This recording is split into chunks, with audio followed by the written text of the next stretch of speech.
Hey everyone, so guess who's here with me today? Olivia, the Witch of Wonderlust. I'm so excited because she drove all the way from freaking Colorado up to Washington State. If you don't know, that's where I'm at. And we met through YouTube. If you don't know who she is, I will link her channel in the description box below. But yeah, we met through YouTube. We did a couple collaborations together and then we became friends, and now she's having like a 3-day sleepover at my house.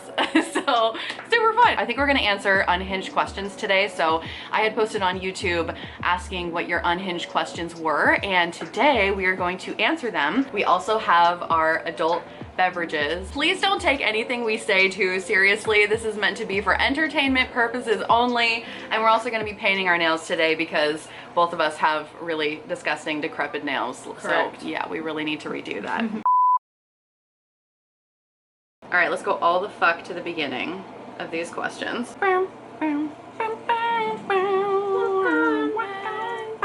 Okay, so the first thing that I think that we need to get out of the way is I had a bunch of questions about labels in witchcraft, and I think I actually made a mistake when I was putting up the post for this. For the title of this video is going to be a death witch and a chaos witch answer your unhinged questions, and I just thought it was a really fun, cute title. I didn't want to like take it too seriously. Obviously, you're a death witch. You work with death a lot. I do chaos magic, so that's kind of my thing. So I thought it'd be cute to have, you know, a death witch and a chaos witch answer these questions. But then I ended up getting a lot of questions about serious, like labels in witchcraft, if labels are even necessary, or if a witch is a witch is a witch, basically. Okay. So I just kind of wanted to start with those questions and get those out of the way, because I don't think we were ever meaning to proclaim, like I wouldn't go walking around calling myself a chaos witch. You know what I mean? No, I think it's kind of similar to you know, like I'm demisexual, but for the most part I just tell people I'm ace, because if you want to sit down and have a full conversation about it, and then we can get into like the labels and things like that, just for the sake of the person understanding more in depth of like what that means for me. But otherwise, like I don't know, I don't really tell people I'm a death witch specifically. Like most of the time I just tell people I'm spiritual. Like I even go away from the term witch and make it a broader label, just because for the most, like if it's not that conversation that I'm having right now, I don't want to be using specific labels because it doesn't matter in that point. So yeah, like I don't even think that I've called myself a death witch. Like I think I don't think so. I think other people have started calling me that, which like it's valid and it's true, but compared to other people, they would call me a necromancer, or other people would also call me a chaos magician. Like it just depends on what your definitions are on those things. I think labels, especially for beginners, are always such a I don't know, like stalemate, is that the right word? Something where they just stop. It's like a barrier. Oh yeah, I know. Where like a lot of the time, like beginners are like, well, what do I call myself? What niche am I going into? And it's like, not necessary. It's, yeah, like you don't have to call yourself a witch. You don't have to call yourself a practitioner. You can just be like, oh yeah, I'm like, you know, sometimes I wish for something and then keep it in my pocket on a rock or something. Right. Whatever. Like. I don't think labels are that important. I think the whole point of that is just to give the other person that you're having a conversation with a better understanding of what that means to you. Yeah, I agree. And I think labels is a brand new thing anyways. I've never like, it's only in the past 5 years that people really seem to even care about labeling themselves. Beforehand, it was like, it was not a big deal. A witch. Like it was not ever a big thing. So yeah, I just kind of wanted to get that out of the way, that like don't take it too seriously what we're labeling ourselves for the point of this video. It was just meant to be a really fun title to kind of describe our perspectives, like where we're coming from when we answered these questions. So on the same subject, there was a question that says, do you think it's a natural progression of becoming a more competent magic worker that you define yourself with a label, like chaos magician, death witch, folk practitioner, etc.? No. What's your opinion? I feel the exact same way. Like, nah. Nope, I don't think it's necessary. I think it's fun. I think it's like a way of figuring out what you like and what you don't like, but it's absolutely not necessary. Like I know witches that have been practicing for 20 years and they're a witch. That's what they are, and there's no need to label yourself further. I know plenty of people that I would consider to be practicing and don't have any labels. Oh yeah. At all. Like even if I'm like, would you say that you're a practitioner, or even spiritual, and they're like, no, it's if I put these things together, things work. That's it. Like there's not labels. I really think that the weight on labels is so much heavier than it needs to be. Yeah, I fully agree with that. Which one? which I don't know. I like both of them. I really like the green one. I do. Yeah. I like that this one. This one's called Firewall. That's really pretty. It's by Mooncat. Okay. It's a small business. That's It's gorgeous. a small woman-owned, woman of color business. Oh, I love that. Okay. And it's probably the best nail polish I've ever had. So. What am I doing? I'm doing a charcoal. I'm gonna do this one. It's a good, or beauty vlog. You know? There we go. I know. Beauty vlog. Didn't know you were gonna be here for a beauty vlog. This is by Butter London, I guess. Anyways, it's like a charcoal gray. I think it's really pretty. Okay, we're gonna drink after answering every single question. So cheers. This is gonna be really hard with painted nails when they're all like wet and we're trying to wait. It's part of the comedic factor. Yes. If you could commune with a spirit from any time in history, what question would you ask them to reveal a long lost occult secret? What the fuck? I know. I didn't even think about these in advance either, so I'm gonna need a minute. That's a big question. I know. Holy shit. There's like so many. No, that's a good one though. I don't know. If I could commune with any spirit that would answer a long lost occult secret. Pythagoras, I think, for me. I just want to have a conversation with Pythagoras because I feel like so much stuff originates from him, and I would just like to have a little chat. So that's gonna be my answer. A single spirit? Yeah. Well, I guess it doesn't have to be human. Ooh, it doesn't have to be human because they said spirit. My first thought was like, I don't know. It'd probably be like a god, like an old earth god of some sort. Ooh, that's a good point. Because honestly, like as much as I'm curious about the cosmos and the universe, I also want to know about the place that I live on. And I want to, I don't know what question I would ask though. That's a really difficult. I mean, the question is if you could just commune with any spirit, so just like have a conversation with them. To answer a long lost to occult reveal, spirit. yeah, to reveal a long lost occult secret. Then maybe like, what's the point? What's the point? That sounds really dark. But no, I'm just curious, I get it. like, cause from what I've heard from multiple sources, both human and non-human, is like that the human experience is one of the hardest experiences to have, which I believe. Yeah. But at the same time, like, I don't 100% remember having another experience. I mean, I do, but like not as in like, oh yeah, I had this past life and I can remember all of it. So yes. I'm trying to think of like, what's the point of it? Like, is it lessons? And then if so, like, for what? I don't know I don't know if I would even want to know the meaning of life or the point. Like, part of me is like existential crisis every single day of my life, and I want to know the meaning of life. But then if we know the meaning of life, then I feel like that changes the direction of our, I don't know, I almost like not knowing. It's almost like not knowing is kind of part of it. Yes, exactly. Yeah. And it gives us like whatever we assign purpose is now our life's meaning. So I feel like if we take that away and add a set definition to it, we're no longer able to, oh, hello, my cat's gonna come visit us. But you know, I don't know, I feel like the not knowing is part of the funness, the philosophy of life, whatever it is. Listen, I already had a glass of adult beverage before we started recording, so you know. You need to catch up. You need to catch up to me because this is gonna be bad if you don't. Oh, Jesus Christ. Okay. Jesus Christ. Jesus Christ. So the next question is, this one's addressed to me. So this person is so sweet. They said, your skin always looks so flawless. What's your secret? That's so sweet. True. Listen, my skin is not flawless. What happens is this camera has a nice little like skin smoother on it. Does it really? Yeah, it just automatically smooths out your skin without you even like, so it's really, I mean, I have decent skin, but I think the camera makes it look like way better than it is in person. I broke out so bad. First of all, having a uterus, and then also driving up here, because like I sleep in my car and everything coming up here, so, and then I also eat like trash, so it's like I just broke out so bad. Oh my god. And so like when I finally saw Ivy, I was like, I just looked like you looked monster. Great. What are you talking about? You looked great. I also hadn't showered in 2 days, and I was like, I like crawled into her house and was like, feed me, I'm going to go shower. You were not. That's so funny. I actually have like a really strict intensive skincare routine, and I'm like hardcore about my skincare, so maybe I'll put some B-roll clips up. I need this hand to dry, so I can't do anything with it, but yeah, so I usually do some sort of well, I don't know, I kind of switch out my cleansers actually, but I always do a cleanser, and then when I get out of the shower, I always put on a toner, a serum, and then a moisturizer. And then like I switch out my products periodically so that my skin doesn't, this is just a me thing. I like switching things up. I like to try new formulas, so I don't like getting used to any one particular thing, but I have like a shitload of serums and lotions and yeah, subscriptions to beauty boxes so that I can try new products. And but I always have that system of cleansing my face in the shower, and when I get out, I swear by toner. Like get some sort of witch hazel. Like there's the, what is it, Thayer's? I think Thayer's is the brand that I don't know. I'll put it up on B-roll.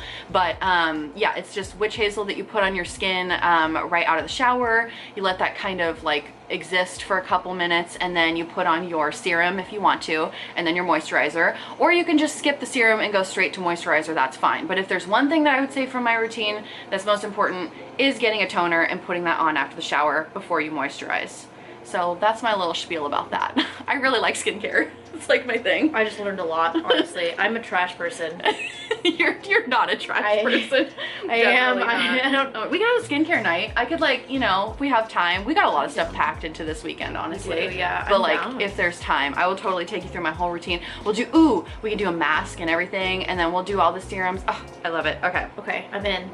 I'm into this. Into that. Oh, we have to drink. That was a question. Oh, shit. That was a question. We probably have our ingredients over here so we can just continue to make drinks. Prosecco and pineapple juice. That's what we're drinking for right now, and then we can move on to something else until we have to finish the bottle first. Okay, dude, it's hard to paint your nails when it's like it's hard to paint your nails, period. It is. I'm not good at it. I don't know what I'm doing, but you know what? I like this color. So. It's fine.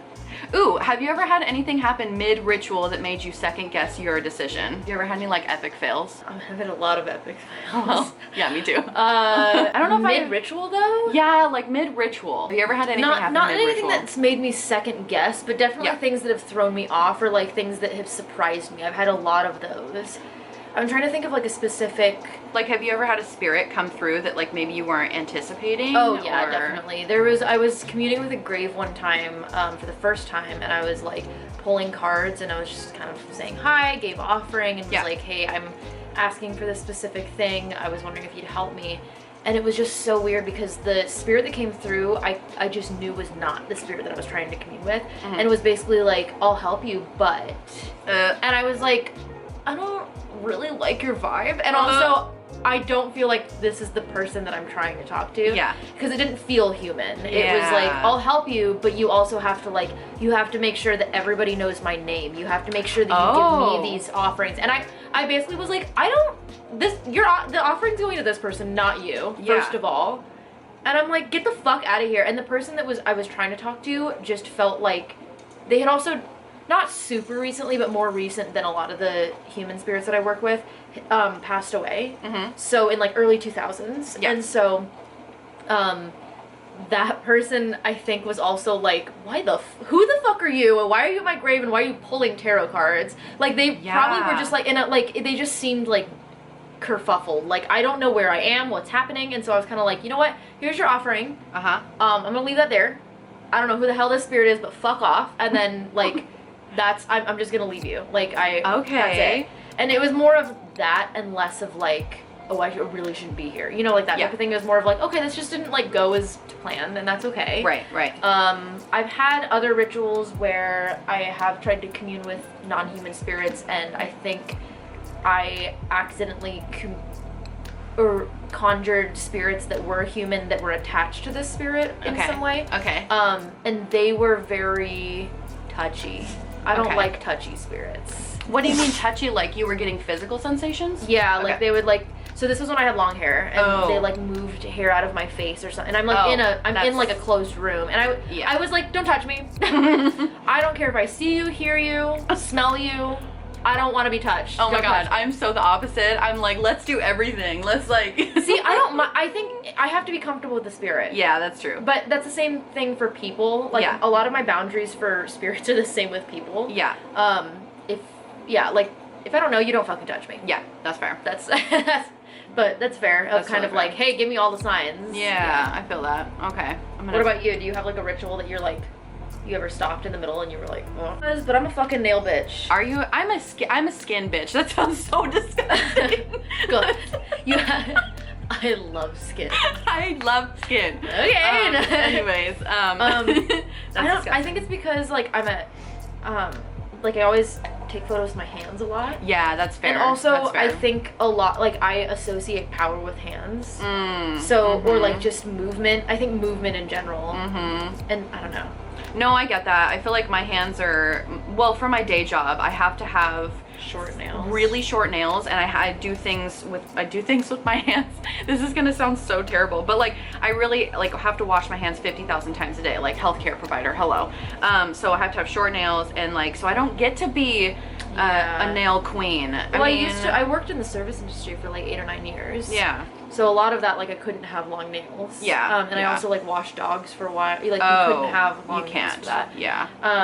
And I play guitar and like string instrument and like piano and stuff, so like it's hard to have long nails while doing that, obviously. For sure. So that's why I like press-ons, because they only last for maybe 2 weeks if I'm careful, but like they will not last that long with me, because I'll be like, I'm done, and I'll just like, remove them and then be able to do my things again. Yeah, that's fair. I'm really rough with my hands, honestly. That sounds rough with your hands. Yes, witch. Okay, so to answer the question, I've never had anything mid-ritual that made me like totally stop what I was doing, but I will say that like I've definitely failed at spell work where it was just like a bonfire, and I've set off my smoke alarm a million times, burnt the carpet, thought I was gonna burn my house down. So there are like simple fire safety things, fire hazard thingies that have happened where I'm like, ooh, that was probably not like the best choice. My partner's a firefighter. Oh yeah. And so I will set off the fire. Like, oh my God. Even if I'm burning incense or something, he'll like come into the room, and he'll just look at me and be like, "It smells like something's burning," and I'm like, "It's incense," or he'll come in and be like, "It smells witchy in here." He's changed that. Okay. So now he'll be like, "It smells witchy," and I'm like, "I'm just burning things or whatever." That's good. But it's funny because like he'll definitely get paranoid, and my mom also has like paranoia with stuff, and that's a totally different reason. But like, my partner's like, "Why is something burning?" And I'm like, you're my backup. Me. Yeah. Just me doing my witchy backup. stuff. It's so funny. I agree. Okay. I gotta get another. Wait, we have to drink. Why is my face so shiny? Should I put on some setting powder? Does that help with the shininess? What's up? Powder does help. Is that shiny? No, I don't feel like you're shiny. I'm an oily bitch too, so. Oh really? I'm a dry bitch. Well, it's the Filipino. I'm like half. Like the Filipino, I swear to God, oily bitch. Oh. And then my mom, Irish, is like dry as fuck, and then also altitude. I'm like, I don't know what's going on, and my skin is like oily but not, and I'm like, I don't know what you want. So but not. Yeah. But I make myself oily because I'm so dry that I just slather on all the oil, and I just make myself if I did that, my skin would be like, all right, you're dripping. You'd be dripping. Yeah. Okay, next question. What is the wildest spell you have ever done? Either the craziest intention or the craziest result. I immediately cannot share mine on camera. I know, I was just gonna like, I immediately know. The second that came up, I was like, I cannot share that on camera. But I can't. I am trying to think of something that I am willing to share on camera. I know. I got to think about what I can share. Because some of them too, it's like there's some that I can, or that I would personally be okay with sharing, but I made a pact that I'm not able to. That's the same situation. So there's like the ones that I'm like, personally, I will not share that with anybody. Yeah. Then there's others that like I wouldn't care, but either I made a pact with somebody else or a spirit that I'm not able to share. Yeah. Yeah, that's so, I mean, because I did a really powerful spell for someone else, and the results were, anyways, I can't share it because it's not my life. Like, okay, if I can be very vague. I can be vague about some things. So I did a spell where basically like, it's one of those ones that you have to continuously work. So like similar to like a jar or some kind of box or like a money bowl, like something that you keep and you have to continuously work. Yeah. And so I gave this spell to somebody and was like, I did this working, but what you have to do, like the price that you essentially have to pay is not big, but you have to work it like every so often on this time, whatever. Yeah, you gotta feed it. Yeah. But it was specific, so you had to feed it or you had to work it, and they were working it one day and broke it. The vessel itself shattered on the floor. meaning there is no undoing this anymore. Right. Well, yeah. So that was a really big mess to clean up because once, especially there's like not, you can't, so like once you like bury something, there's certain spells that you can undo and there's certain spells that you can't. And this one was specifically made so that you could undo it because of the nature of the spell. And so because they broke it, you can't undo it. And it took a couple of years of magical work and a lot of big life changes for my friend to essentially clean this up. Yikes. And it obviously wasn't, it was an accident. Like they didn't mean to break it. Yeah. But it just so happened that it fell on the floor and shattered. And when it got to a point where they were like, I need to undo this because this is not what I want anymore, or it went a little too out of hand. Yeah. That was a big mess to clean up. So yeah. Lesson learned. Yeah. So that's like, I think my biggest thing, but I wish I could go more into detail, but just for... It's so hard because like... It is, yeah. Well, I mean, so the other thing that came into my mind, so the first one that came into my mind, I obviously can't share because it's not my spell to share, and I know that that would be a very, very private thing that that person would not want me to share with the world, so I can't share that one, although that was freaking crazy. The other ones I think all revolve around sex magic, and again, I don't want to share my sex life with the entire internet. Sex magic's... That kind of outcome is so different than like a regular. Crazy. It's way different. It's crazy. Yeah. Way different. It's so crazy.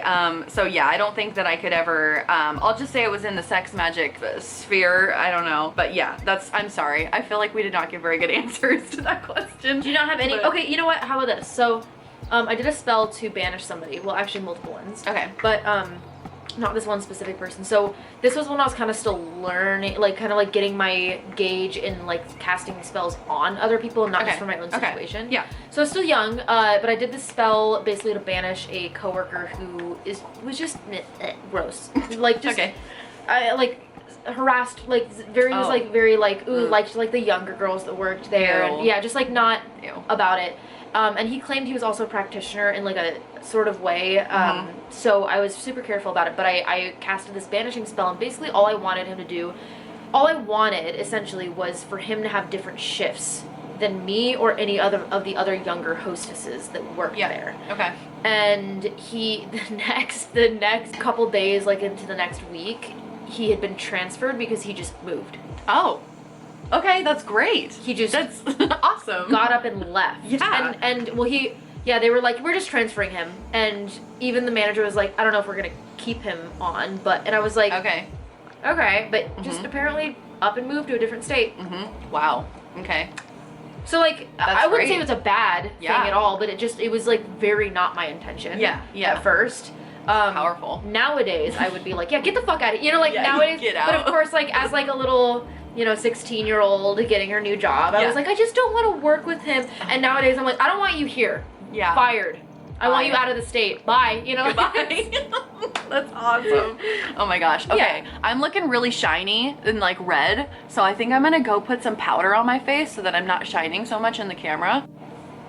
Okay, I'm back. I feel like the setting powder really helped a little bit. So, if I have lines on my face, deal with it. Okay. The next question. You're human? I'm human. I am human. So people forget that, but Anyways, okay, so what is the weirdest thing you've ever used? We have to drink. Oh, that's right. Okay. Cheers. What is the weirdest thing you have ever used as an ingredient in your spell? And bones and body fluids don't count because those are not weird, LOL. By the way, to the person that posted this, I love you. I think that's such a great, such a good question. First, when they said bones and body fluids, because immediately I was like, another person's body fluid. But yeah. That's not, like, I agree with that. That's not weird, but that's weird to, like, the general public, I think. Yeah. But, I mean, that feels like old school witchcraft to me when you use bodily fluids and bones. That's what you use. Like, I don't feel like that's weird. Okay, well, if those are out, I don't know what's considered weird. I don't know. I mean, I would think just, like, odd. Or maybe modern takes. Lint. That's what lint. Why? Because it ignites easily and burns down things very quickly. Oh, that's so smart. That's so freaking smart. It's very destructive. Yeah. But it's also, you can use it also in like success spells or like very quick luck spells. Like if you need something really fast. Yeah. I find that lint, when you light it on fire, it works so much faster than like cinnamon or coffee. However, it's really unstable. It's very, very unstable. So you have to be very careful with how you use it. Yeah. But if you're hexing somebody, for instance, lint is a fantastic way to burn everything down. That sounds like a great plan. Yeah.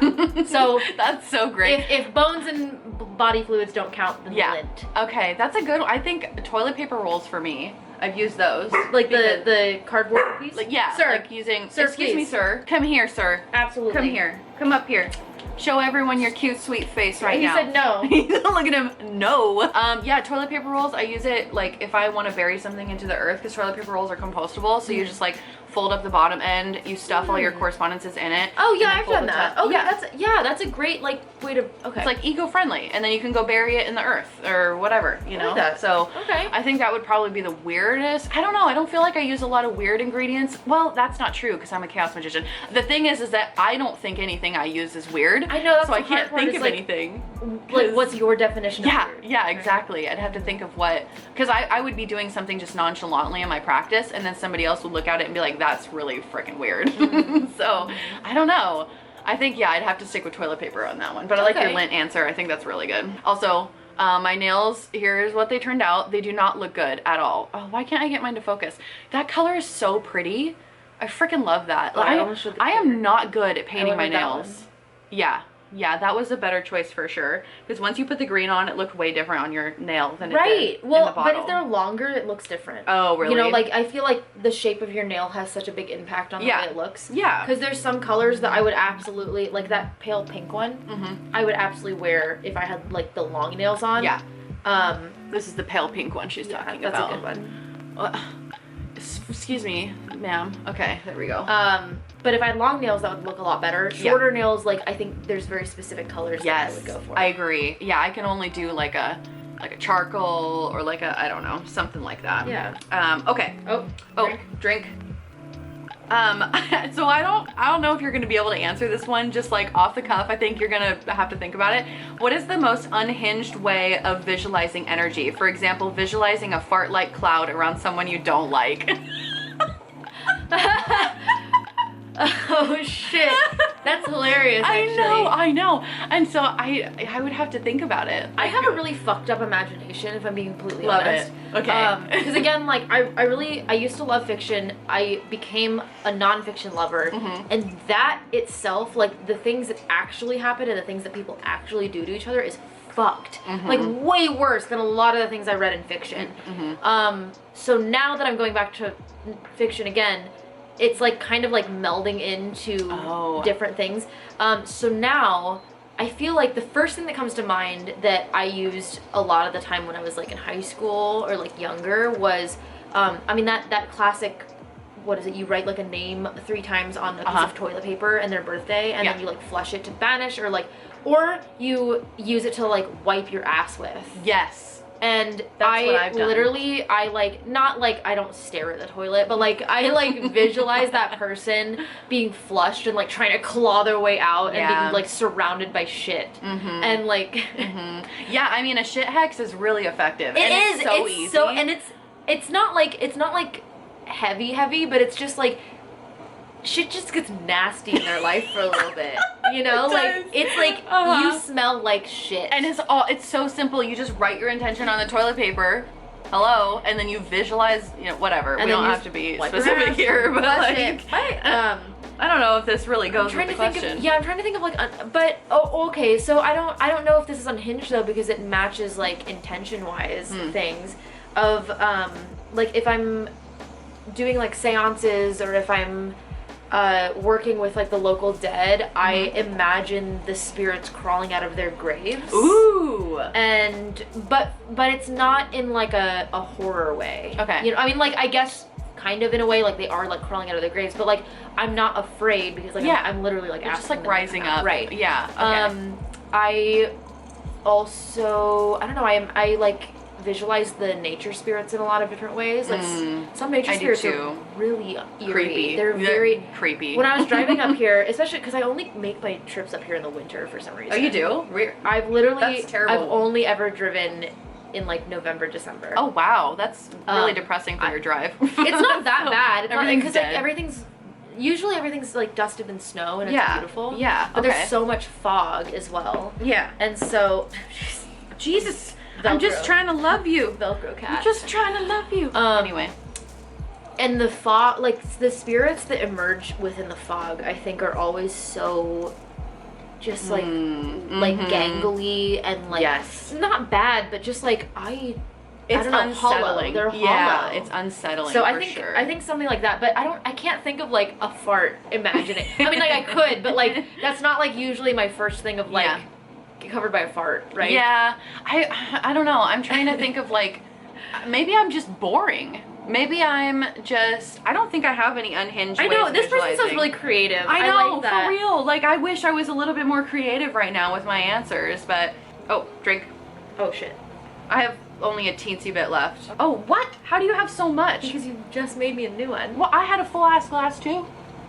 How can we communicate with the spirits of the dead if when we die our spirit is recycled to form new souls? How can they visit us, make joke signs, and act on our environment by slamming doors, moving objects, noises, or cling to us after visiting a cemetery if their spirit is no longer really there but dispersed? And also as a follow-up before you answer, because I already know that you and I both want to answer this, there is finally no whole spirit left. Do you think that there are spirits who have not yet been recycled, or do you have another opinion on this subject? Oh my god, I love this question. Me too, because I have a million things to say. Me you too. Go first. Oh, okay.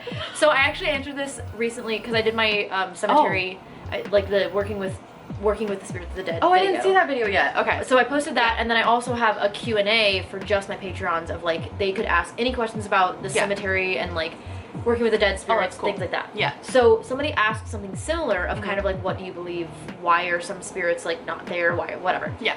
So I know that in the paranormal activity side of things, like ghost hunters type of community, people believe in two different kind of hauntings. There's the residual haunting where you can interact with and talk to and whatever, and then there's the echoes of like the people who are really just it's more of an echo. Like there's not like an intelligent haunting where that you can react or interact with. They're just going through the motions of a specific aspect or specific moment of their life. Yes. And so that I agree, it's like an echo. There's still energy of that person there, but it's not that person's conscious, their memory, their soul, everything. Right.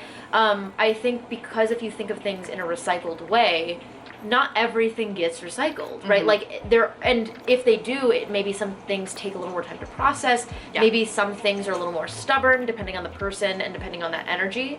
And like that accumulation of like, think of it as like a chemical, right? Like some chemicals are way harder to get out as a stain compared to others. And so I think the residual energy, again, there's like a sliding scale of how much of that person is there and how much there isn't. And it just depends on that spirit and the stain, essentially. Yeah. And then I think that's why, because I have a cemetery that's like the oldest one in Denver, and it just seems quiet. Like it feels like all the spirits left. Yeah. So some stick around, some don't, some might be recycled. I think also there's like there might be like a resistance to being recycled. So that's why I think a lot of people are like, go into the light, like that type of thing. And then some spirits are like, okay, and then some are like, fuck no. You know, like I think there is like an aspect of that person or that stain, So I think that's kind of my opinion of like why and why some are easier to work with and why some aren't. I think the more you work with a spirit, the easier it is for them to stay there because there's more energy for them to feast on. Like I have a lot of opinions and thoughts on this, but I'm curious to know what yours are now. No, I agree with all that. I think to add to that, like, and this is going to be really hard for me to explain because I'm like 4 glasses deep, so I'm going to try my best. But I think that there's 2 different avenues I want to go. The first avenue is that I think in any traumatic situation, there is a heightened amount of energy. So if somebody dies in a really traumatic way, that excess energy, it leaves an imprint on the environment, kind of like how you were talking about echoes a little bit.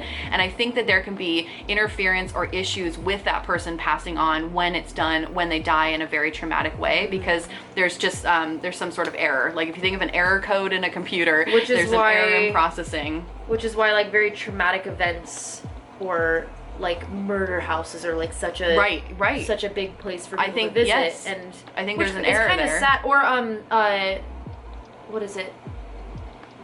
Psychiatric hospitals. Yeah. You know, oh, like that. yeah. I mean, obviously, and especially older ones. Like, obviously, there are so many fucked up things that happen there. Yeah. So it's like, of course, the spirit. Like, that's so much energy that you. So much trauma. So hard to. Yeah.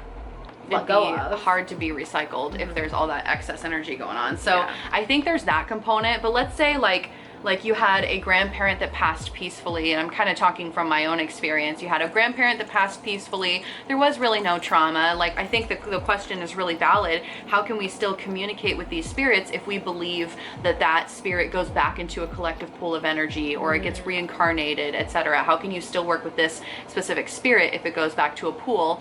And to that, I would like to say that I really kind of, so I recently read this book by Mortellus, and I interviewed them on my channel. It was a that was a fantastic interview. Oh, good. I'm glad you think so. Yeah, I think it was really cool talking to Mortellus. I really love them. I think they're a great person. So the title of the book is called The Bones Fall in a Spiral, and there's a section where it talks about different parts of the soul, and it really kind of got me thinking of my own perceptions of it.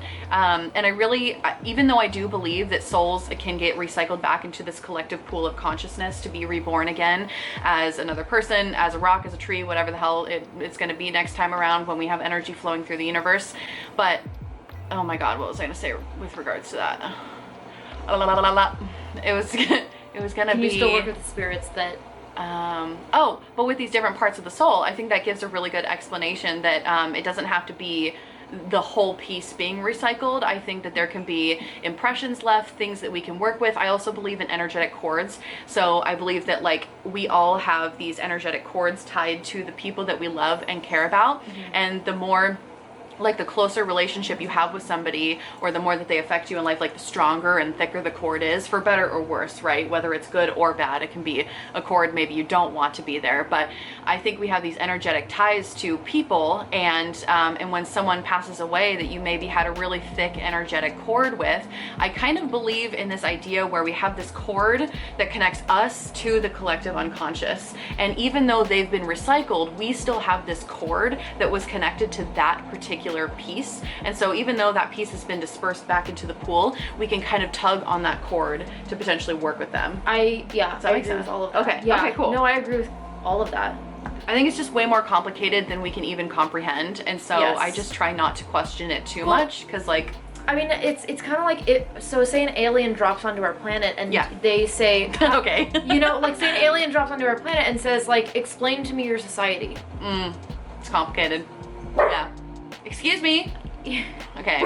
Like, you're gonna need so much time and so much context to explain that. Yeah. And I think that's why we have such a difficult time understanding the spirit world, because it is literally a different planet. Yeah. You know, like it's a different realm of consciousness. So there's a lot of context that even maybe just in our realm we will not be able to understand. Just like what we were talking about, like learning somebody else's language, there's so much context of, once you learn a language, you're going to understand so much more about that culture, just because you know their language, or vice versa. Like, you know about the culture and then you learn the language, you're gonna be like, oh, that makes so, you know, so it's like, there's just so many little things that once you build upon those things, you're going to have a better understanding. And I think that kind of does the same thing with the afterlife. Yeah, I would agree with that. I think, so this next question is kind of like a follow-up. I need another drink. So like, okay, chug your drink. Chug your drink, get rid of it, and I'll make us new drinks. And then we'll talk about this question that's like kind of the same, along the same lines. I sing and I'm like, no, that's just because my Filipino family forced me to karaoke. Yes. If you've ever spent any time with Filipinos, they love their karaoke. Yes, they do. They're like, you can sing. I'm like, I had to be able to sing, or they'd disown me. Oh, I love it. I love it. So even if you're a bad singer, everybody should sing. I agree. Same thing with dancing. Yeah, just fucking express let it out. yourself. Yes, like literally, if you take me off the pole, I'm just another white girl dance. I'm like, yeah, exactly. What is it? There's a there's a meme where it's like white girls dancing, and it's like all you have to do is put your hands up, and then you smell your armpit, and you bring it back down. It's so true. Fuck, that's me. Oh my god, I love You take me on the pole, that's it. Smell my armpit, bring it back down. Hell yeah, let's feel myself. Yes. Anyway, next question. Okay, death questions. Okay. Well, same lines. I said white girl dancing, you said death questions. Death questions. Alright. Oh my god. Well, we're gonna go back to, because this is kind of like the same, whoa. It's gonna be the same on the same line as what we've been saying previously. Okay.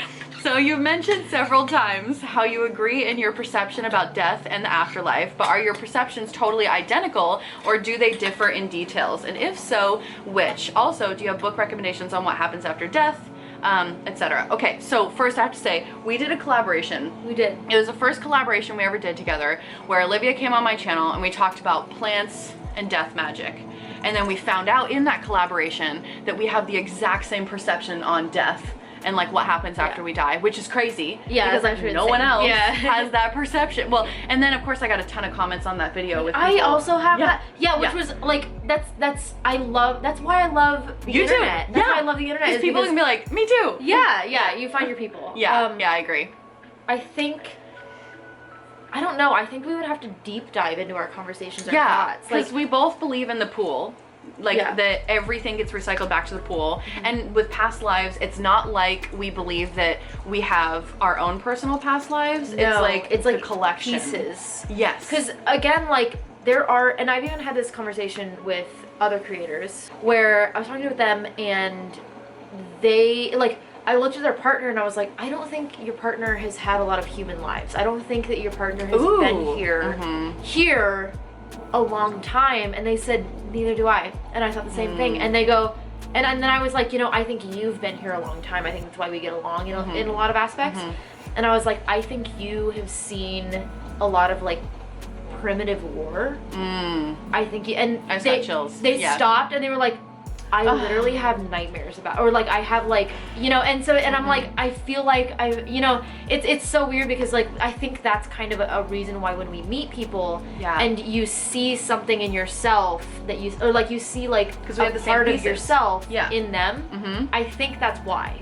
Yeah, because like, okay, if somebody I look at her, they're like, what's different? We're like, nothing. Nothing. Yeah. It's the exact same. But like, when I die, because we're all gonna die, it's inevitable. And when I die and I get recycled back into the earth, I feel that my soul is not going to stay intact. Like, I view the collective conscious, unconscious as like this infinite pool where there is no separation. Like the souls are not separated, and it's not like one soul being reborn every single time. I go back and I'm completely interspersed, and then when new life is born, it is extracted from the pool, and it could have pieces of me, it could have pieces of Olivia, it could have pieces of a dog and a cat. Like, I think that that's why a tree, a blade of grass, exactly. an ant. Yeah. Yes, and I think that like, so, well, actually, I just completely lost my train of thought. Oh, but, I'm sorry. Yeah, no, it's totally fine. It's not you, obviously.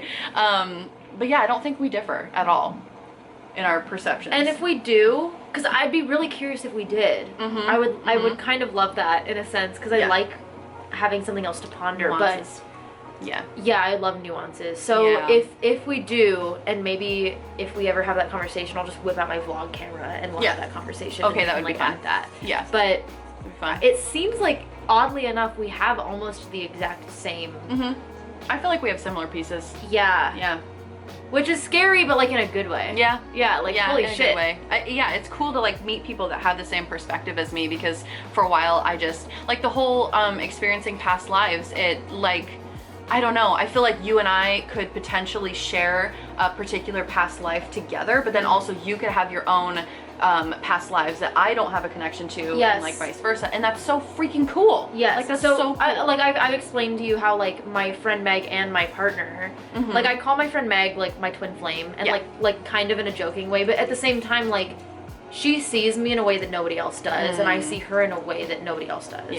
And so like I do think that like she is a love of my life, but I don't think that like in a romantic way, right? Like she is like the love of my life, but not in like a romantic way. I get that. But also we were talking because I was like, my partner, I met him when I was 14. Like, come on, you know? And so it's like, but I knew, both of us knew immediately, and all of our friends and everybody around us were like, you guys are just, it makes sense. And it's like, I feel like him, he's one of those people, like, say we're in a Marvel movie. Yeah. He's one of those people that, like, him and I would find each other in different timelines. Oh, I love that so much. Whereas, like, and I know that sounds, like, so intense. So freaking cute, though. Like, I love intensity. That's cute. But, like, it's like, I love my Scorpios, what can I say? Yes. But it's like, I know that I would find him in every single timeline, and I think he would do the same for me. Yeah. And then Meg, it's like, we won't need timelines. Like, we're just there with each other. Yes. So even if she's, like, a fox in one life and I'm a bear, like, we would be best friends. It makes sense. Yeah. And there's just something about that, like, yeah. I don't know, there's even, like, a tree that I visit that, like, I'm just, like, you're... Like, get a piece of it or something? Yeah. Like, or, like, I similar just, pieces. Yeah, like, I just know you. Yeah. And so I think it's that, and I think there's so many pieces. Like, there's, if you think about, like, our molecules, it's like, yeah, that can be spread, and so, like, obviously there's gonna be people that you're like, I get you. Yes, and people that you're like, I don't vibe with you. Yeah, and there's nothing wrong with that. Yeah, and I mean, even so, like, even if you don't really get somebody, you can still connect with them and, like, learn from that. So. Yeah. But I also think that, like, this is the reason why we need to be kind to everybody, and why we need to care about our planet and to do good shit for our next generation. The connection, in my personal opinion, connection is the meaning of life. Yeah. I don't actually think there's a meaning, to be completely honest. I agree. I don't okay, cool. Yeah. There's no meaning. There's meaning if we prescribe meaning to it. And I think that's like, I think it's important to prescribe meaning to it. Otherwise, especially I don't as think humans. there's meaning. Yeah, I'm so glad we agree with that. Like, they said, what's the difference? We said none. None. Anyway, cheers to that. Oh yeah, cheers. But if there are, maybe we'll add it later. Yeah, for sure. That was a fantastic question. Yeah, Thank that was a good question. Also, before I move on to the next question, we forgot to answer the question about books. So I would say, even if you're not interested in necromancy, I would say check out The Bones Fall in a Spiral. If you want a perspective on the different parts of the soul and just death in general, I think the Mortellus did a really good job with that book. Are there other death books you would recommend? I haven't read that one, and I really want to. Yeah, you got to. I want to. So my favorite go-to death book, especially my patrons know, is Walking the Twilight Path. It's not about it's not about working with spirits or anything like that. It's about gaining a better perspective, a better understanding, a better acceptance about death. And there are rituals that I personally think would take a minimum of a year to cycle through, because they're so intense. Yeah. Like, you have to do one, like, every season or whatever, and you literally go through a meditation of what it's like to die in different elements. So, like, by earth, by fire, by water, by air. Oh, I need to read that so bad. They are, you would love this book. Yeah, okay. And so if you are asking about what's happening after the afterlife, I personally am not going to answer that, because, I mean, like, we already talked about what we think. Yeah. Everybody has their own perspective, but this book, I think, will really force you to figure it out for yourself, and I think that's the most important part of, like, what you personally believe and what you like. Yeah. So, Walking the Twilight Path by Michelle Beringer. I'm probably fucking that up. Sure. Editing Ivy, will you put that in there? Yes, I will. Okay. Cool. Next question is, what kind of music do you like? I'm a goth myself, but I like anything with a good beat. What is the current songs you find yourself listening to? And then, Ivy, I would love to hear about your sweet doggo, and guest, do you have any pets? Okay, so let's talk about music first, and then we'll talk about pets. Thank you for the fun questions. Okay, so you want to go first? My music is all over the place. So is mine. It's like really all over the place. All, like, there's not, I don't have a genre that same. I like. I love, like, Viking chants, but I also love like acoustic indie music. I love like super grimy club beats. I think anything that invokes emotion. I was just gonna say that. Yeah, I agree. Anything that I feel like it's like, that's art. Like, you put this out and you put your whole pussy into that. Like, that's that's what we say in the studio. Your whole heart and soul. But in the studio, you put your whole pussy into that. Love it.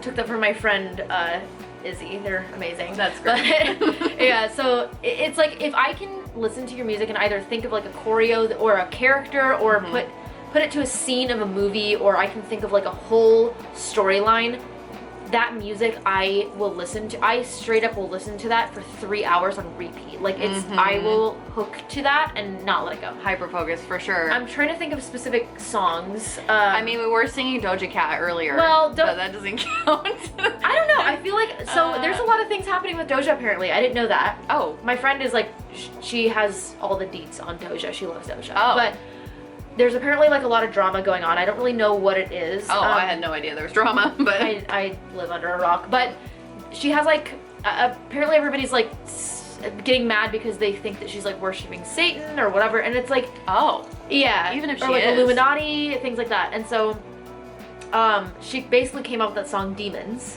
That's like how my demons look. You want to talk about my tattoos? You want to talk about like what I'm doing with the music I'm making?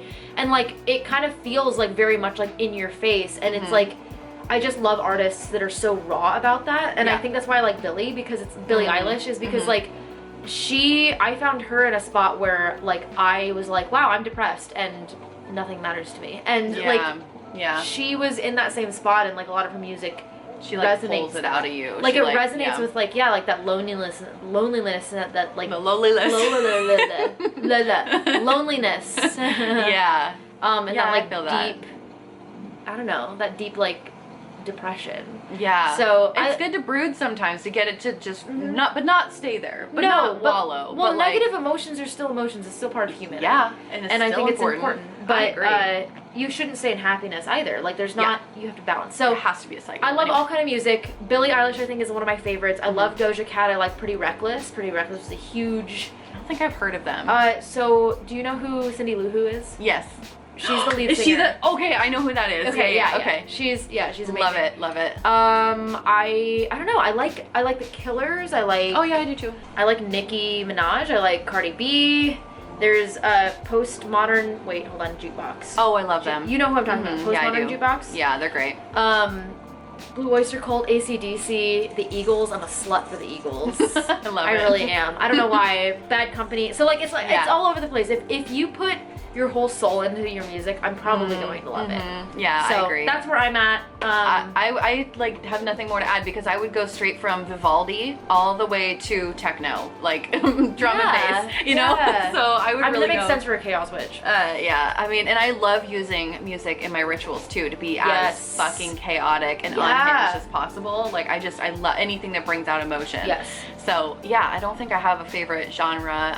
What am I listening to right now? I don't know. Here's the thing. Here's my problem, is that I find one song that I like, and then I listen to it 50,000 fucking times until I can't listen to it ever again, and I hate it. That's why I like choreographing. Oh, because you get to listen to it over and over. You do your dance, and then you're like, all right, that's it. And I get to be really meticulous about it. Yeah, and then you're like, okay, never again after that. I agree with that. Yeah, because otherwise, so I just move on. What is one of my favorites right now? I think I really like the Vampire song by Olivia something. Rodrigo. Yeah, I think I like that song. That's like the one I'm playing. The one that so there's different reasons why I like different songs. Like some of them I like, I'll put like movie scenes into, or I will create a full music video for. Oh yeah. And then there's others that I'm like, this evokes this very specific emotion. So I'm trying to, like, what kind of song, like, do you have a song that you're like, this is what I would put into like this kind of ritual? Off the top of my head right now, I mean, yes, in general, but like not right now. So like, there's a song like there's a Nordic song. Oh my gosh, what is it? It's a song that I do in some of my rituals that really just bring in shit. What is it called? Okay, hold on. So there's a song called Beach Baby by Bon Iver. Okay. And this song just makes me think of like a really wholesome, very classic feeling, like falling in love type of thing, of just like little moments of like slow living and like two people that are just so deeply in love. Yeah. That's what I kind of feel like. Whereas like I love Okay, you know what I listen to a lot in rituals, especially like ragey ones, is I love Daisy, specifically the remix by Rain Paris. Okay, this is important because there is an original Daisy and then there's the remix by Rain Paris. Okay. And that one's so freaking, I'm gonna play it for you later. You will. It's like, it makes me feel so powerful. It makes me feel like a bad bitch and I'm like, I want to add that shit. Like mommy vibes, like straight mommy vibes. I'm into it. Dom I'm energy. into it. So yeah, I love that. Okay, so there's one song. This person was like, "What's your favorite song?" And we're like, "Let me tell you." So there's another song, and so there's a song called HGX.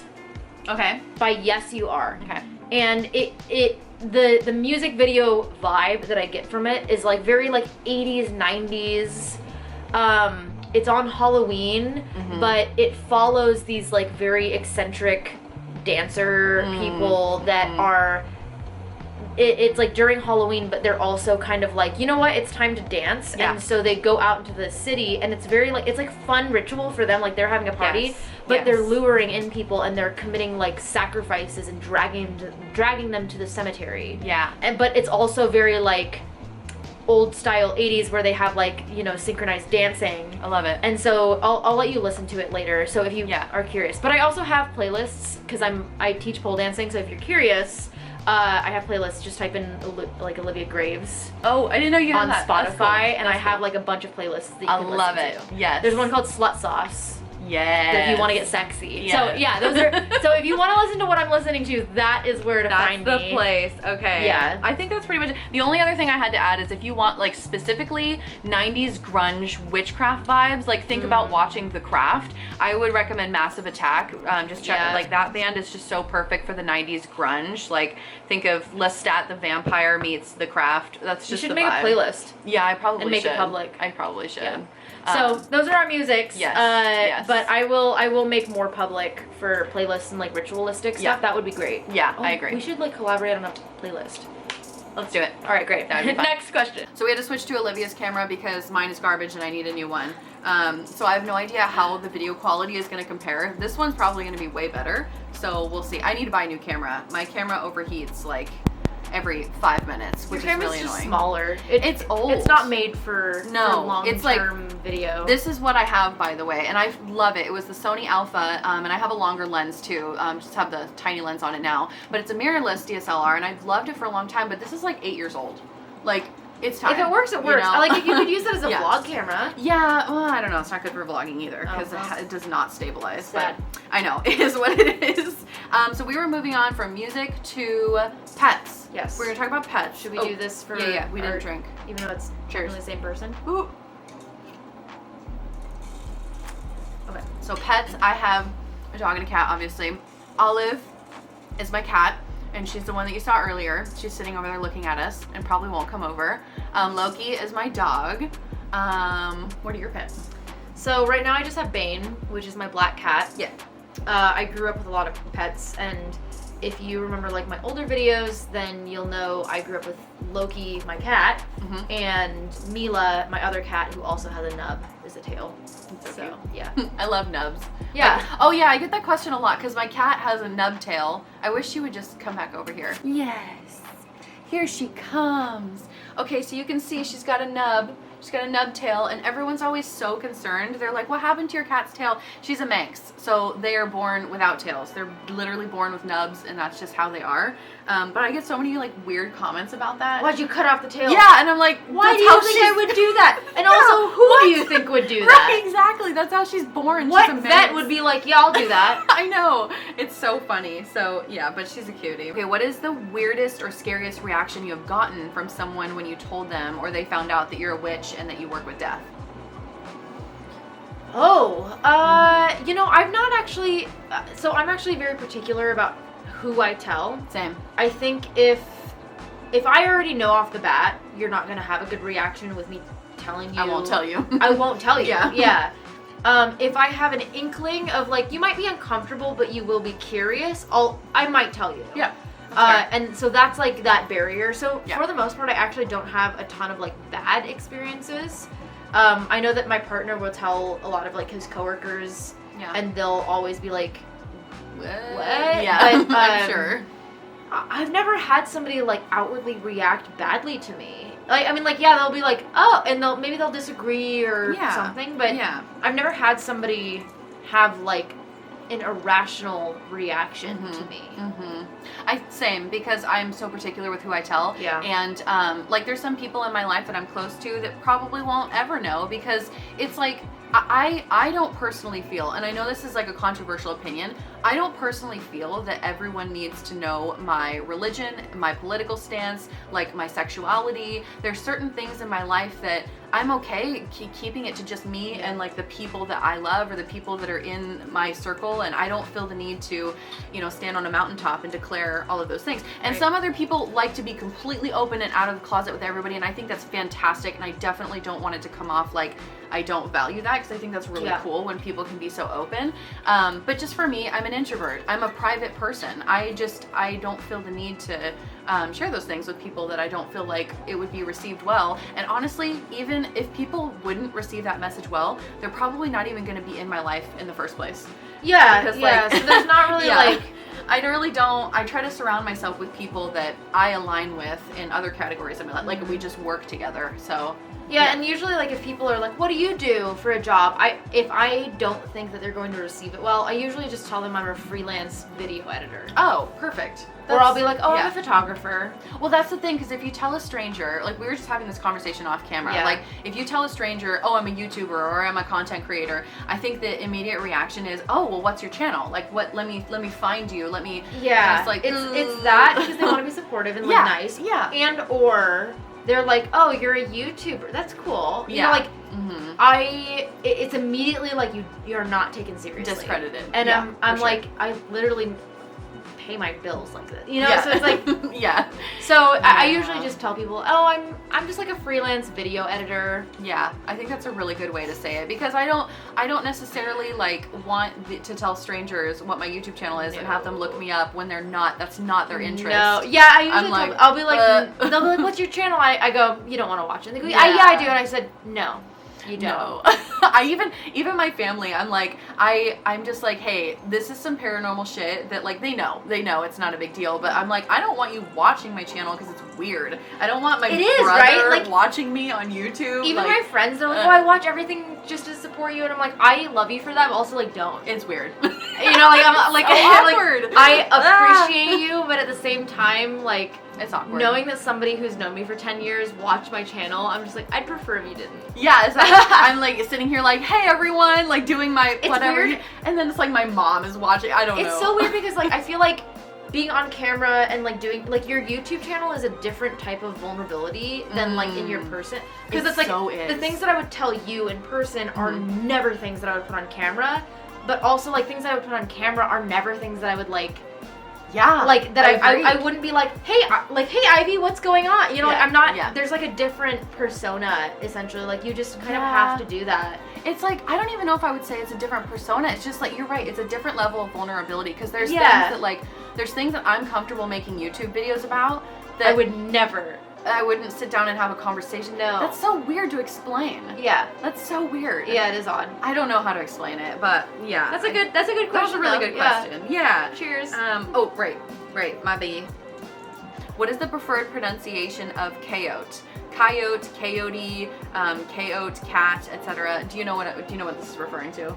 Yeah. Okay, because this, for anybody else that's confused, so I primarily practice magic and the occult from a chaos magic perspective, and so people who are chaos magicians, if you will, the shorthand for chaos magician is typically KO. I'll put the spelling up on the screen, and nobody can like agree on how to pronounce. I say Chaote, but I know some other people say Chaote, Chaote, Coyote, what the fuck ever. I just say Chaote. I don't know. I say coyote. Oh, coyote. Okay. Coyote. Yeah, or like coyote. Yeah. It's either coyote or coyote. Yeah. I like coyote. I think for me, I have to like, when I read it, I immediately just go coyote, and I don't know why, but I don't think it fucking matters. I think the whole If you know what I'm talking about, like... Yeah, exactly. I don't, linguistics is a really interesting field. Yeah, So, yeah, exactly. I feel like it's like frustrating and very pretentious to be like, this is the correct way to pronounce That it. would be so anti-chaos magician too. It's- to be like, actually, this is the precise, like, dogmatic rule of how to pronounce. No, It's stop. frustrating to hear people be like, this is the correct way to pronounce things. It's like, if you understand what I'm saying, Full stop. then just then move on. Yeah, exactly. Like, or what is it? I said something recently with somebody else who whatever. I said I can't agree, or I couldn't care less, or I can't care less. Yeah. And he went, I couldn't care less. Shut. And I was like, you literally up. sound like the biggest fucking prick I've ever met in my life. Because at the, like, It's so the stupid. people that I was speaking to, which was not him, Yeah. first of all, and you know who you are, if you're watching. Do they watch your... Well, that's awkward. Yeah, they do. Okay. But, you know, that's fine. You Okay. do you. Okay. I was speaking to other people, not him, and he was like, actually, it's that, and I was like, they knew, oh, sorry, did you all misunderstand me? And they were like, no, and I was like, okay, well then what was the fucking point? Then we're fine. I'm like, We're did you fine. have like a reason, or do you want to like, I don't know, like source something? Yep. It just makes me fucking mad, and maybe it's because I know like a lot of people who like English is their second or third language. Yeah. I understand what you're saying. Let I it go. don't care if it's the correct way to, like, if I, whatever, that's a whole... Also, like, That's a soapbox. don't correct a Virgo, first of all. And you're a Virgo. So, like, don't fucking correct a Virgo. I make mistakes all the time, but I feel like it's the ones that matter is the ones that need... But Yeah. that's nuanced, Yeah. so, like, I get that, but at the same time, it's like, I'm not going to correct somebody who's speaking English to me. It's like, that's a difficult language to learn. For a lot of people. Like, don't be a rude. dick. I know what you're saying. Yeah, yeah. And if you don't understand, like, an idiom or, like, something that I'm saying, like, I'm not going to be like, you don't know what that means? Like, no, of course I fucking don't know what that means. Like, I speak it different, like, you know, like, I don't know. Like, it gets me so angry when people give people shit for languages, whether it's their first, second, or third language. I don't care. If you understand somebody, you understand it. Like, shut up. Stop being a dick. That was a great rant. Anyway. That was a great rant on the subject of chaos. It really was. Oh, I'm already shit. Oh, shit. Hold Oh, okay. Well, another. another. We killed that bottle, though, so we should did. probably... Okay, let's answer one more question, Okay. and then we'll figure out another situation. Okay, so, do you consider yourself... Do you consider yourself a monster fucker? Do eldritch abominations tickle your fancy? Maybe a werewolf after your own beating heart? You're a freak. No, I love this question. No, I mean that like in a compliment. You a freak. I love this question Okay, so well, much. I have a book recommendation for you. First of all, you do? What? It's called Sing Me to Sleep, Okay. and she fucks her sleep paralysis demon. Oh, that book. That's It's so right. That book. Oh, Yeah. yeah. Okay. It's a good one. There's first of all, monster fucker. How are we defining this? Because are we talking about like having sex You're right. on the astral with different spirits? Like, what's a monster? Because like if I have sex with my servitor in the astral, or if I have sex with like some other spirit, You're right. is that a monster? Because I mean, I think that's fair game. That's true. So- Yeah, 'cause or like, if you're having like demonic sex on the astral or something. yeah. it's I mean, like, go that's- for it. Like, what's holding you back? We live once. I personally, I would say anything that's not human or considered earthly animal is my personal opinion of like what a monster would be. Like something that is not human or earthly animal. Yeah, I'm sorry. I love vampires. Like, vampires are my thing. Vampire cosplay. I would vampire consider everything. vampires a monster. Yeah, that's so. Or werewolf. So Yeah, my like if answer you- is yes. So if you're a Twilight fan, you're a monster fucker. Well, I'm not a Twilight fan. I actually hate Twilight. But like, I'm talking like Anne Rice type vampires. I'm talking about like Interview with a Vampire, Supernatural? like Queen of the Damned, you know, that kind of stuff. You watch Supernatural, you're a monster fucker. Yeah, exactly. You are. You fuck angels, monster fucker. Monster. See, that's the definition. Is an angel a monster? But, I like, would say so. They're fucking scary. they are terrifying, And they're Have not you human seen or it? angel. Yeah, they're angel. I tried to say angel and animal at the same time. No, I love it. That's great. Angel? And yeah. That sounds like a dirty word. And it kind of does. And like, have you seen those photos of angels where they're like, they literally look so demonic? Yes! Which is, it's supposed to be an angel, but it's like, it literally looks so creepy and scary that, yeah, anyway. So my answer is yes. I'm a monster fucker. Yeah, I would say. I enjoyed Supernatural, Doctor Who. Uh-huh. And I would get with Doctor Who, specifically the 10th Doctor, but that's a different story. Okay, all right. Here we go. Yeah. I would say any vampire. So yeah, I would definitely say you're a monster fucker. Also, like if I had to classify myself. No, I think there's another question that we're gonna get to. I'm gonna save that. We're gonna save that for another question. Okay. Because I think there's another one that I read on here. Okay, so let's wrap it. So there was actually 4 questions from this person. The first 2 were from that person.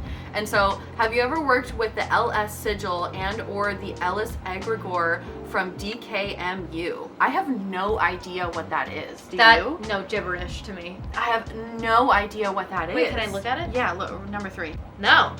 I mean, most of my practice is like sticks and dirt. So like, I feel like what you're asking is more on like the ceremonial realm. I feel like I should be able to adequately answer that, and I don't even know what it is.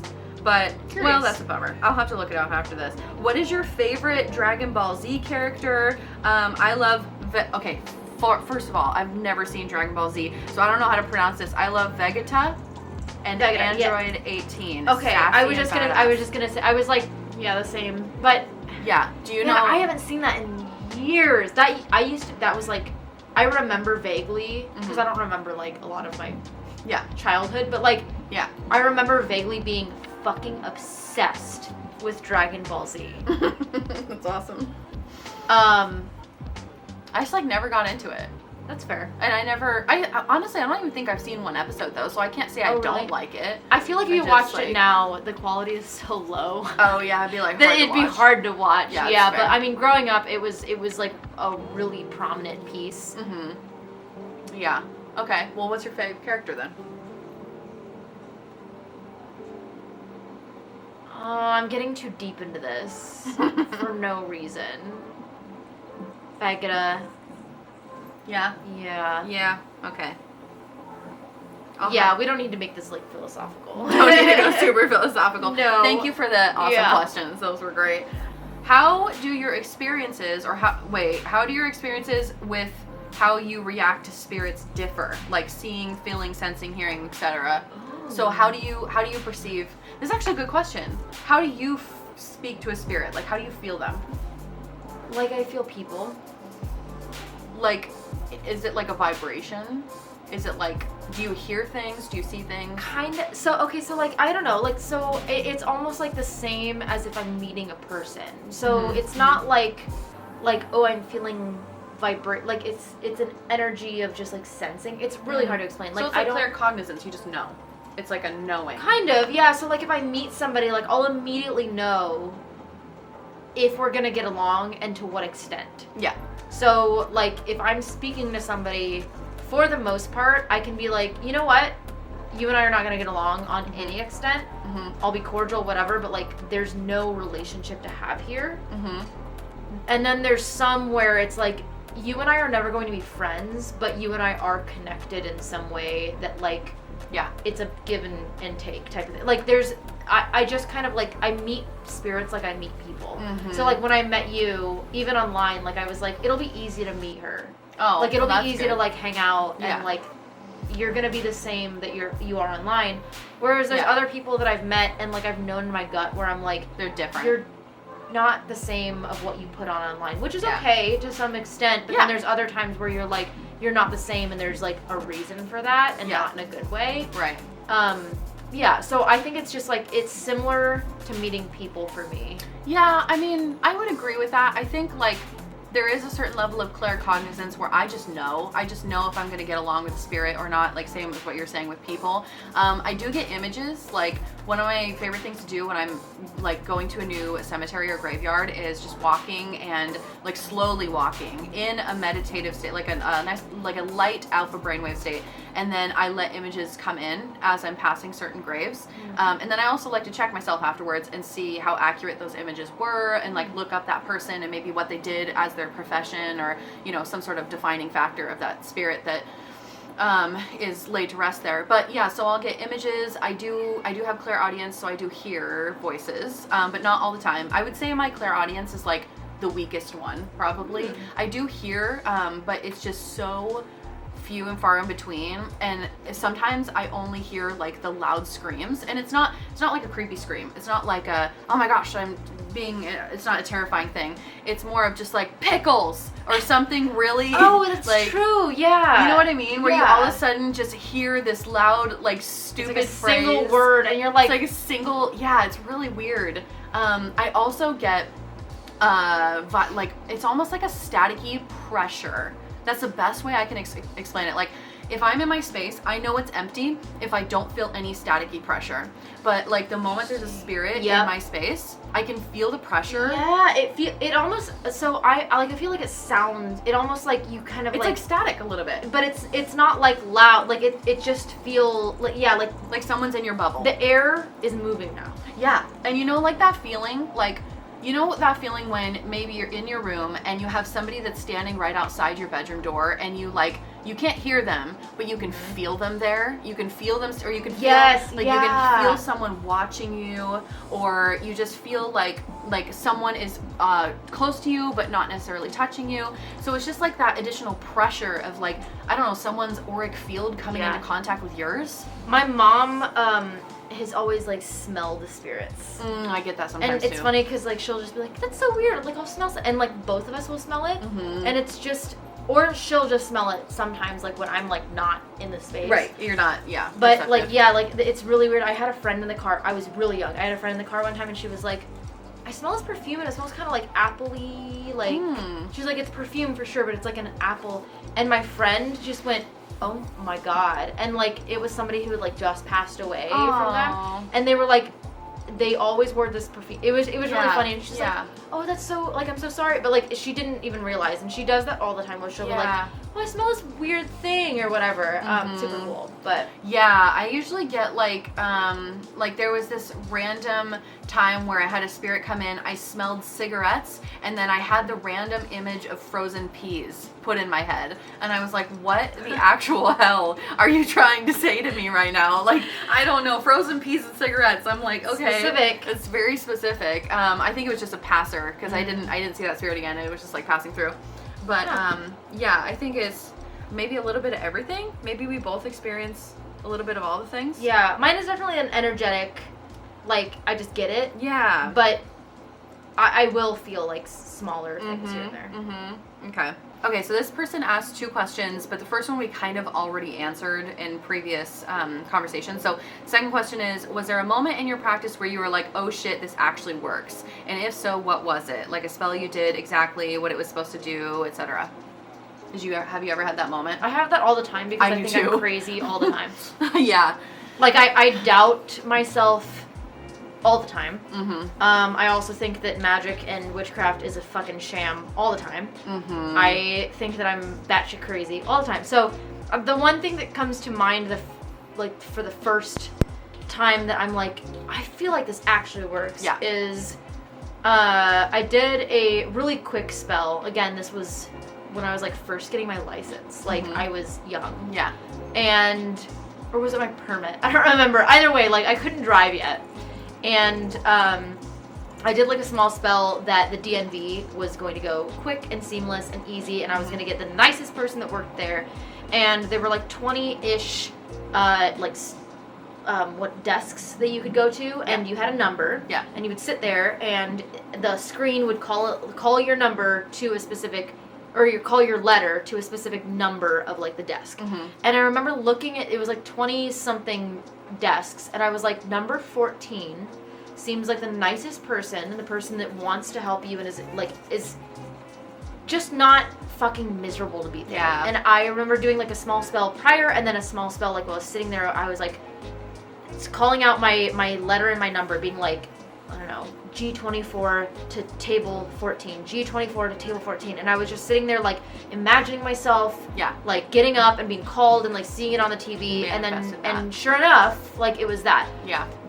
Was a coincidence? Sure, I guess, but at the same time there were hundreds of people in there. It took me like an hour and a half, so it's still that thing. But I got to the one person and she was like the nicest woman, like DNB, government worker, in a basement. Like, it was not a great place to work. And she's like, hi, how are you? Like, that's so exciting. Like, she was very sweet and she was very human compared to the rest of the workers there. I remember looking at all of them and thinking they don't want to be here and they would rather die. And she was the only person. So I think, like, when they called that number to that specific desk, I was like, maybe this works. And ever since then, like, I just kept doing it, and I kept seeing results. And that was my first thing that I was like, I think this works. I feel that, because I get that a lot. Like, I'm so skeptical, and I'm constantly questioning myself. And it's like, yes, I do believe that it works, but also I get so surprised every time it does work. And it does work. It does. I mean, I wouldn't still be doing this after, like, 20 years if I didn't see any results. And so it's just crazy, like, when your spells actually do manifest, and then you're like, oh shit, that's right. Magic is, like, an actual real thing. I think for me, like, the very first one that I did was when I was a teenager. I had this huge zit on my face and it was horrible, and I had to, like, take pictures the next day. And so I remember this. I don't know why I still remember the rhyme in my head after all these years. I have no idea. It's like, it's ingrained into my head for all of eternity. But you basically take your face wash, and, like, my zits would last forever, okay? My zits would be on there for, like, freaking weeks, and I had a picture in that the next day. And I remember you take your face cream when you're in the shower, and you go, owie fix, you're the fairy that I pick, bring the healing, come right quick. I don't know why the fuck that's still in my brain after all these years, but I did it, and I did this spell on my face, and the next day my face was clear. And I was like, fuck yeah. So listen, was it coincidence? I mean, because, like, I rubbed my face with face wash a million times and that zit won't go away. So I don't know. It's always like, when a spell manifests, I feel like it's always in subtle ways, and then you're always like, okay, was this a coincidence, or am I just lucky, or I don't know. But whether it is coincidence or not, like, it worked regardless. I think when people, like, most of the time when people are like, it's just placebo, like, when they tell that to me. But it still works, so who gives a shit? Exactly. Like, I'm like, but placebo is literally proven to work. Right. Like, there are trials where they'll give people actual medicine and then give people sugar pills, and they'll tell them these are just sugar pills, but these will help you with like, and it still makes a difference. And it still makes a huge difference. And it's like, there are people that are like, I know these are just sugar pills, but when I take them, I take them with the intention of feeling better. And it's like, am I saying intention is everything? No. Yeah. But am I saying that I think that our energy work is more powerful than we give it credit for? Yeah. Yeah. So I so agree. Yeah, I don't know. I don't know. Like, I feel batshit crazy all the time. I literally buried, like, a fucking statue of Saint Joseph, like, upside down in my fucking aunt's backyard. And I like, dug him up, and I was like, sell this house. And I stuck it in there and, like, buried it. Yeah, like, I love it. Like, it's like, do I look crazy? Yeah. Do I feel crazy? Yeah. But, like... But it works. If it works, it works. I don't care at this point, you know? Like, I mean, I think, like, okay, so, like, for example, I did a money bowl for my household, which is me and my partner.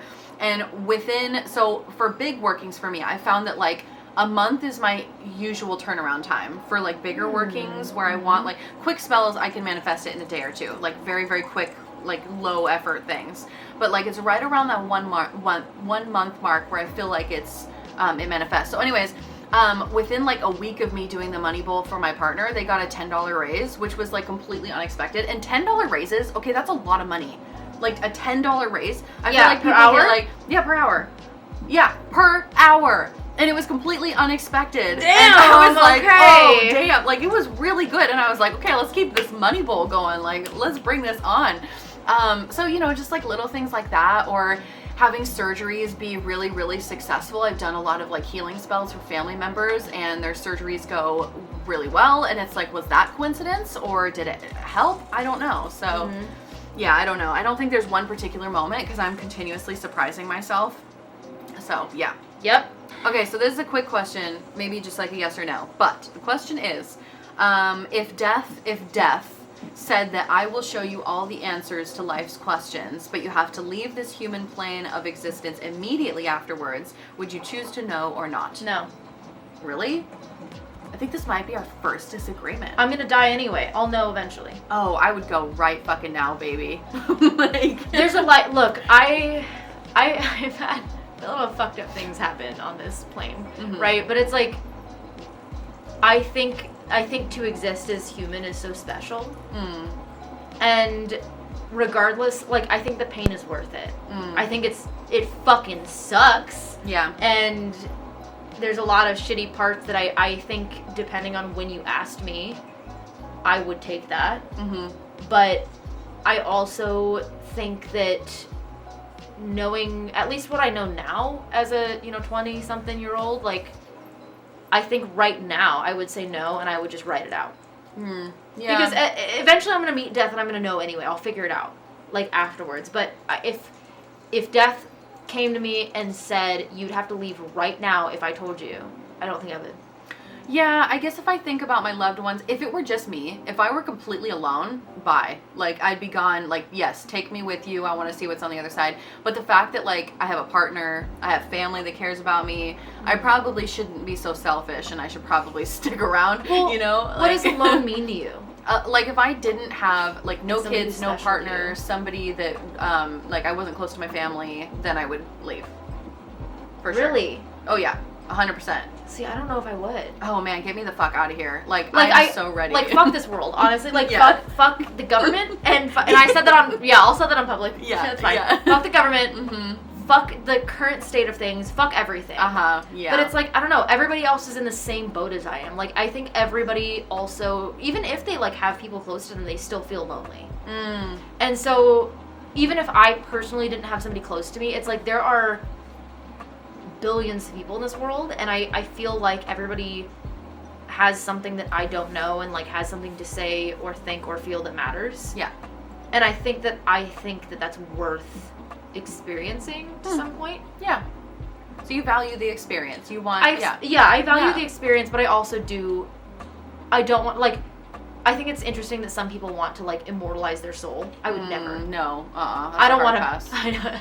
I don't know. I just get this, like, gut feeling, and I said this on the first collab that we ever did. I feel like this is, like, even though we've been talking about reincarnation and going into the collective pool, I just somehow intuitively in my soul feel like this is my last go around, and I don't know why. I've just always felt like that, which totally contradicts what I believe happens after we die, because I believe it's a continuous pool, but for some reason, I just feel like this is my last one, and I don't know. Maybe it was my time spent, like, in Buddhism and really kind of, I don't want to say detaching myself. That's probably not the best way to explain it. But I just have a different relationship to my attachments now.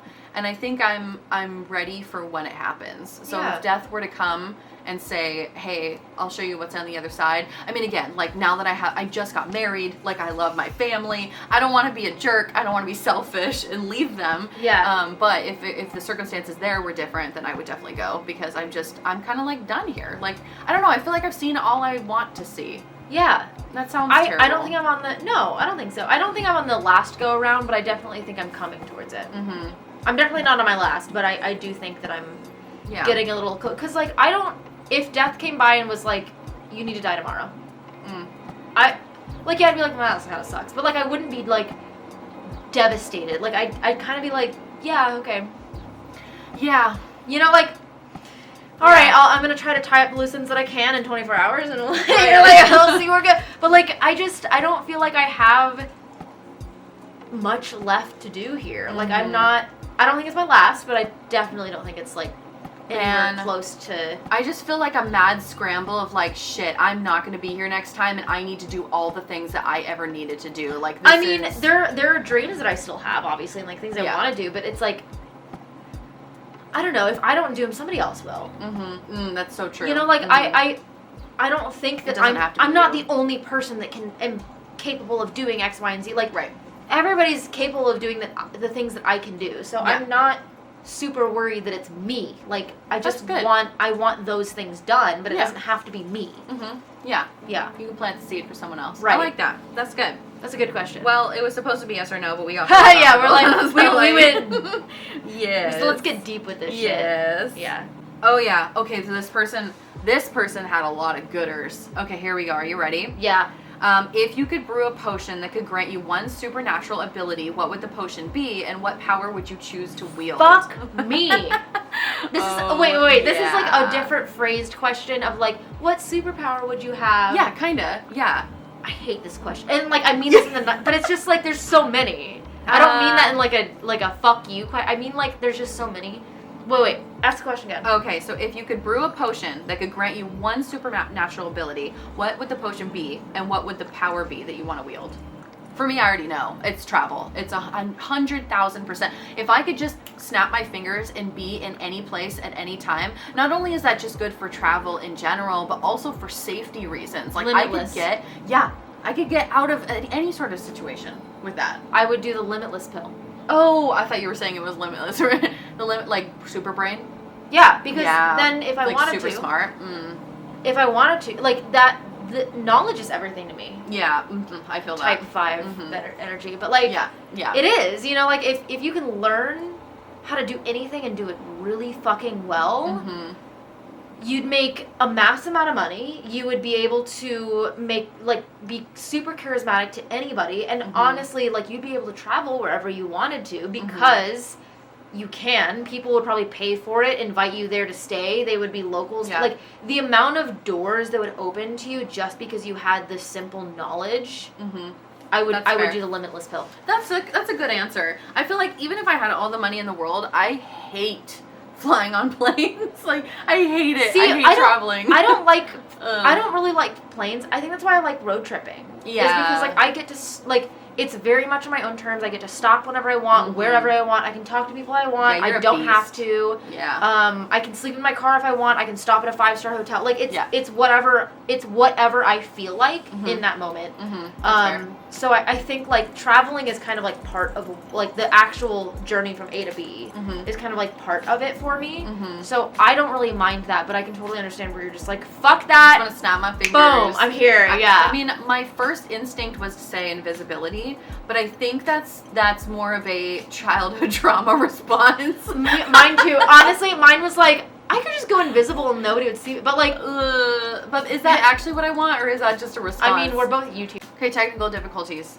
So I think we answered that question, but our camera died, so we're having issues today. We did our best. We did our best. It's fine. Okay, so number 3.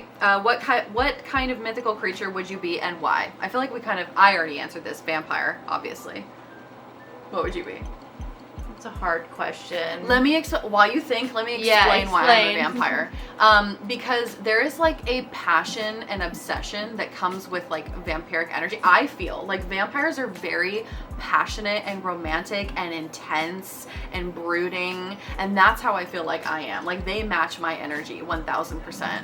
So I feel like vampire. Also, there's a sense of like loneliness and being misunderstood and not able to be seen by anyone else, like truly seen for who they are. And I think I spent most of my life feeling like I was abnormal or just not able to be seen by anybody and not understood. So I identify with the vampire archetype, and also the feeling of this sounds so odd, feeling really old around everyone that you're around.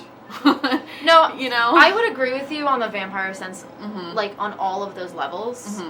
But I think I would almost kind of want to choose something that's less human, like adjacent, just because fuck that. I don't know, like I already feel all the human shitty feelings anyway. So why would I want to be like an immortal being and then also feel it? So I think I wouldn't want to be a vampire. No. But anyway. I guess like they asked like what you identify with or what you want to be. What kind of mythical creature would you be and why? Okay, I would say an elemental. Ooh, I like that. Yeah, just because it's like it's the closest I can do to like air bending or water bending or something like that. Yeah. Like from Avatar: The Last Airbender, but also like I get to be this like nature spirit essentially that gets to connect really fully to an element. Yeah, I would agree. I could see you as an elemental. Yeah, for sure. Okay, if you were haunting a remote mystical forest, what cryptic message would you etch into the trees to intrigue or mystify those that stumble upon it? These questions are so good. What kind of cryptic message would you etch into the trees? Dude. I don't know. I love these questions. These are so know. good. I was going to say like death is important or because it's like that's like a little too. Yeah. You know, but I want to almost be something of like death and life or with like death and life are like encompass the same or something like that. Like just something of like the importance of death is not less or more than life. Yeah. Yeah. I don't know. I feel like we put so much weight on like dying. Ooh, I know what I would write. What? I would, all I'm going to say is that I would etch in follow the rabbit, and I'm not going to clarify that any further. Those that know, and those that don't, won't. So that is the message. I like that. I'll tell you offline. Just I get it. No, I get it. Okay. Follow the rabbit. Yeah, I think it would, I mean, I would have to come up with something more poetic, but Yeah. it's like something that kind of explains like if you fear death, then you value life. Mm-hmm. Yeah, That I like type that. of thing. I love how your answer is very death magic and mine's very like chaos It magic. is, yeah. Well, just like, I don't know, Follow the like, rabbit. it's like if Woo! somebody, I don't know, like if you meet people and you're like, well, I don't want to die, but like, fuck everything. It's like, but you value something in your life because you don't want to die. Yeah, exactly. There's something there. Yeah. Yes, I agree. Okay. Last one in this category. If you discovered a hidden portal to an alternate dimension where magic reigns supreme, what daring quest would you embark on? And what mythical beings would you seek out for guidance? God damn it! This person, I want to sit down. I want to buy you like 3 drinks. For real. And I want to have a big conversation with you. Listen, hit me up. We're gonna play D&D together. Okay. Fuck. Okay. Ooh. Portal to an alternate dimension. I would say what daring quest? An alternate. Well, it doesn't have to be a fantasy world. They just said alternate dimension. Where magic reigns supreme. Magic reigns. Magic is supreme. But an alternate dimension could still be Earth. Could Yes. still be Yes. a timeline that is adjacent to mine. Right. But everybody's a practitioner. Yes. I would not exactly. go to that. You would not? No. Well, what if you had to? I don't want to. Okay, but like what the Oh, question is, what shit, I daring don't know. quest would you embark on? Like what would you go? I would take any quest that involves magic. To bring down the magical order. I just want to be an Ooh. anarchist, to be honest. We talked about that offline, both of our anarchy needs. Yeah. Like I have an issue with authority. authority. Yeah, I do So too. I think, like, whether you're a practitioner or not, bring down the council, bring down the government. Bring it down. All my favorite books I noticed are all like that? dystopian. Yeah, I'm the same. And like, I think if I had to pick a quest, it would be something along the lines of like taking down an organization. Yeah. So what mythical being would you seek out for guidance? I feel like for guidance, I would seek out, what's an old mythical creature? What's like something really old that Like carries a a lot of guardian wisdom? tree or something. Yeah, that's what I was thinking, like a tree of life or like a I don't know. Like we'll just say some sort of old being, some sort of tree, a gargoyle. No, gargoyles are not really helpful. They just kind of like to defend their post and they're not really helpful. If the dragon were friendly, I would seek out a dragon. Because I feel like they live a long time, they know their shit, and also you can make deals with them because they value treasure, and so like you give them treasure and they'll help you, you know, a little exchangey situation. That's my answer. Yeah, I think a tree. They're like, what mystical? I'm like, a tree. A tree. No, Like that's those great. shitty answers. That's okay. That's great. Okay, so there are so many other questions that I think we're just not gonna get to in this video because we are tired and we need a snack. And like, yeah, I will say there were a couple questions. Oh my god, there's like so many other questions. So if we didn't respond to yours, I'm so sorry. Let me just ask like 2 really quick questions to you. First of all, there was one question in here along the lines of blood magic, yay or nay? Obviously, Yay. I already know your answer.